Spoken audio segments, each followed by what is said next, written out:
اللہ تعالیٰ نے ہر میدان میں مسلمانوں کی مدد کی ہے اور ہر بار مسلمانوں کی مدد غیب سے کی ہے، لیکن آج کی اس ویڈیو میں اللہ کی رحمت اور کرم نوازی کا ایک ایسا واقعہ آپ کو سنائیں گے جس کو سننے کے بعد آپ بھی سبحان اللہ ضرور کہیں گے۔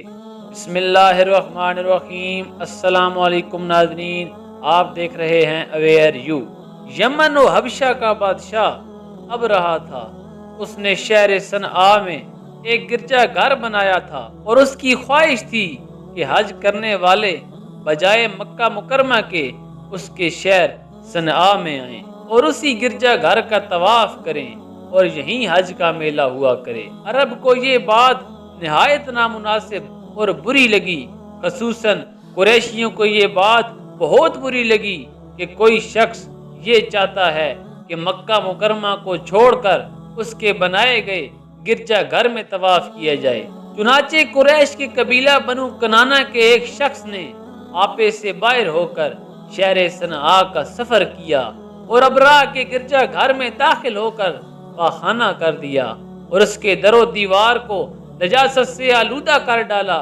اس حرکت پر ابرہہ بادشاہ کو بہت طیش آیا اور اس نے کعبہ شریف کو ڈھا دینے کی قسم کھا لی اور اسی ارادے سے اپنے لشکر لے کر روانہ ہو گیا۔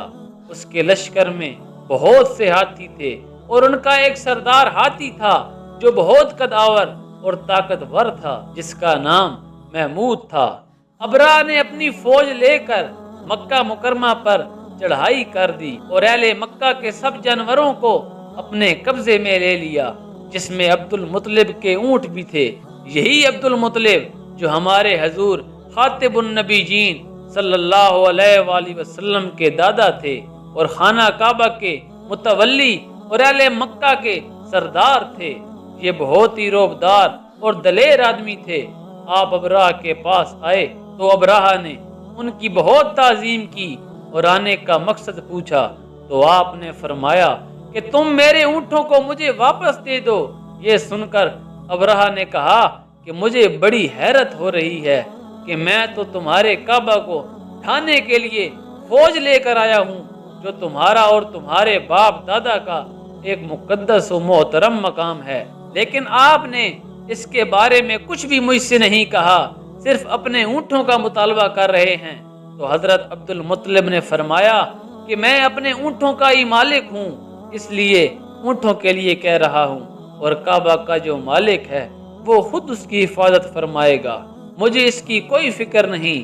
ابرہہ نے آپ کے اونٹوں کو واپس کر دیا۔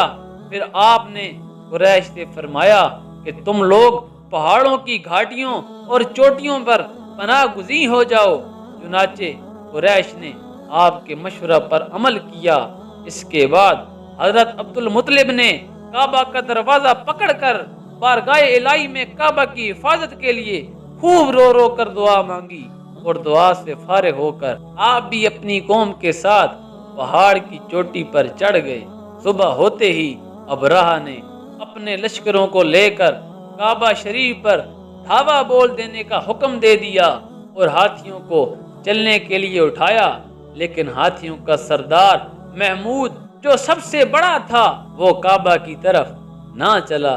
جس طرف اس کو چلاتے تھے وہ چلتا تھا، مگر کعبہ مکرمہ کی طرف جب اس کو چلاتے تھے تو وہ بیٹھ جاتا تھا۔ اتنے میں اللہ تعالیٰ نے سمندر کی جانب سے پرندوں کا لشکر بھیج دیا اور ہر پرندے کے پاس 3 کنکریاں تھیں، 2 پنجوں میں اور 1 چونچ میں۔ ابابیلوں کے اس لشکر نے ابرہہ کی فوجوں پر اس زور کی سنگ باری کی کہ ابرہہ کی فوج بدحواس ہو کر بھاگنے لگی۔ کنکریاں تو چھوٹی تھیں لیکن وہ قہر الہی کے پتھر تھے کہ پرندے جب ان کنکریوں کو گراتے تو وہ پتھر بن کر ہاتھیوں کے سواروں کے سر سے نکل کر جسم کو چیر کر ہاتھی کے بدن کو چھیدتے ہوئے زمین پر گرتے تھے۔ ہر کنکری پر اس شخص کا نام لکھا تھا جو اس کنکری سے ہلاک کیا گیا۔ اس طرح ابرہہ کا پورا لشکر ہلاک و برباد ہو گیا اور کعبہ معظمہ محفوظ رہ گیا۔ اور اس واقعے سے 50 روز کے بعد ہمارے پیارے نبی حضرت محمد مصطفیٰ صلی اللہ علیہ وآلہ وسلم کی ولادت ہوئی۔ اس سارے واقعے کو تفصیل کے ساتھ قرآن میں بیان کیا گیا ہے، جس کا ترجمہ ہے: اے محبوب، کیا تم نے نہ دیکھا کہ تمہارے رب نے ان ہاتھی والوں کا کیا حال کیا؟ کیا اس نے ان کے مکر و فریب کو تباہی میں نہ ڈالا اور ان پر فوج در فوج پرندے بھیجے جو انہیں کنکر کے پتھروں سے مارتے تھے تو انہیں جانوروں کے کھائے ہوئے بھوسے کی طرح کر دیا؟